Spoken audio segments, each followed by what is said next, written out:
ಶೃಂಗಾರದ ಹೊಂಗೆ ಮರ ಹೂ ಬಿಟ್ಟಿದೆ, ನಾಚಿಕೆ ನಮ್ಮ ಜೊತೆ ಠೂ ಬಿಟ್ಟಿದೆ.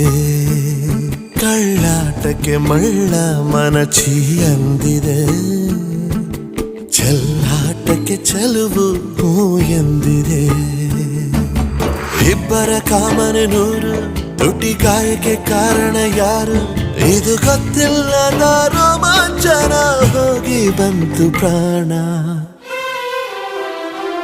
ಶೃಂಗಾರದ ಹೊಂಗೆ ಮರ ಹೂ ಬಿಟ್ಟಿದೆ, ನಾಚಿಕೆ ನಮ್ಮ ಜೊತೆ ಠೂ ಬಿಟ್ಟಿದೆ.